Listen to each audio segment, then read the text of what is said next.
Read the story, then answer the questions that follow. From Little Women by Louisa May Alcott. While their father is serving in the Civil War, Meg, Jo, Beth, and Amy help their mother, Marmee, carry on with their daily lives. The family makes do with what little money they have. Then a telegram arrives. Father is ill, and Marmee needs to go to Washington. How still the room was as they listened breathlessly, and how suddenly the whole world seemed to change, as the girls gathered about their mother, feeling as if all happiness and support of their lives was about to be taken from them. Mrs. March read the message over and stretched out her arms to her daughters, saying in a tone they never forgot, "I shall go at once, but it may be too late. Oh, children, children, help me to bear it." For several minutes there was nothing but the sound of sobbing in the room, mingled with broken words of comfort, tender assurances of help, and hopeful whispers that died away in tears. Poor Hannah, their servant, was the first to recover, and with unconscious wisdom she set all the rest a good example. "I won't waste no time a-cryin', but get your things ready right away, Mum," she said heartily, as she wiped her face on her apron. "She's right, there's no time for tears now. Be calm, girls, and let me think."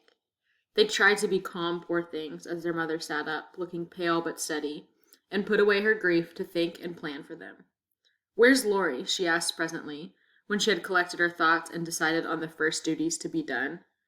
"Here, ma'am. Oh, let me do something," cried the neighbor boy, hurrying from the next room. "Send a telegram saying I will come at once.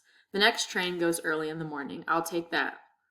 "What else? The horses are ready. I can go anywhere, do anything," he said, looking ready to fly to the ends of the earth. "Leave a note at Aunt March's. Jo, give me that pen and paper." Jo drew the table before her mother, well knowing that money for the long, sad journey must be borrowed, and feeling as if she could do anything to add a little to the sum for her father. "Jo, run to the rooms and tell Mrs. King that I can't come. On the way to get these things, I must go prepared for nursing. Hospital stores are not always good. Father shall have the best of everything. Amy, tell Hannah to get down the black trunk, and Meg, come and help me find my things, for I'm half bewildered."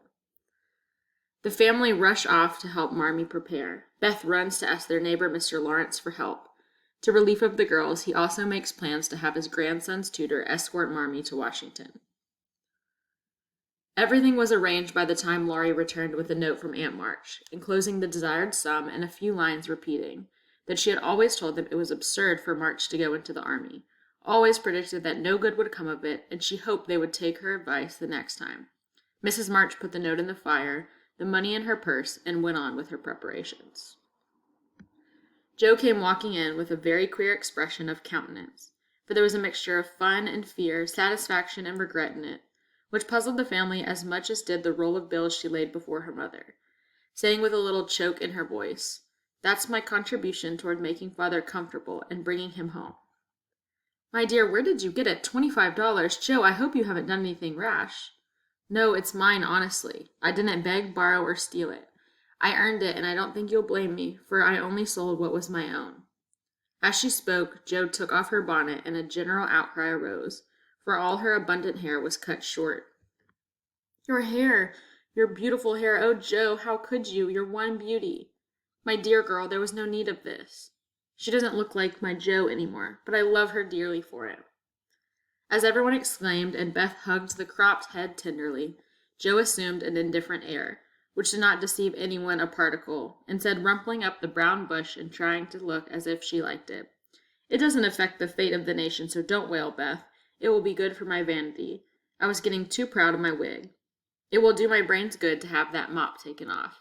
My head feels deliciously light and cool, and the barber said I could soon have a curly crop, which will be boyish, becoming, and easy to keep in order. I'm satisfied, so please take the money and let's have supper." Answer the questions below. Number 1. What is an important theme of the story? A. Vanity and selfishness are stronger than generosity and kindness. B. In times of trouble, family and good friends support each other. C. Misfortune can overwhelm even the strongest people. D. The best way to deal with grief is to distract yourself with other tasks. Number 2. How does Aunt March's response to Marmee's note help to develop the theme? A. Despite the situation, Aunt March still wants to prove she was right. B. Aunt March gives only the amount of money she feels she is obligated to give. C. Even though she expressed her disapproval, Aunt March is still willing to help. D. Aunt March realizes that her early warnings were inappropriate and apologizes. Number 3. Which quote from the story best supports the story's theme? A. I won't waste no time a-crying, but get your things ready right away, Mom. B. I earned it, and I don't think you'll blame me, for I only sold what was my own. C. She's right, there's no time for tears now. Be calm, girls, and let me think. D. That's my contribution toward making Father comfortable and bringing him home.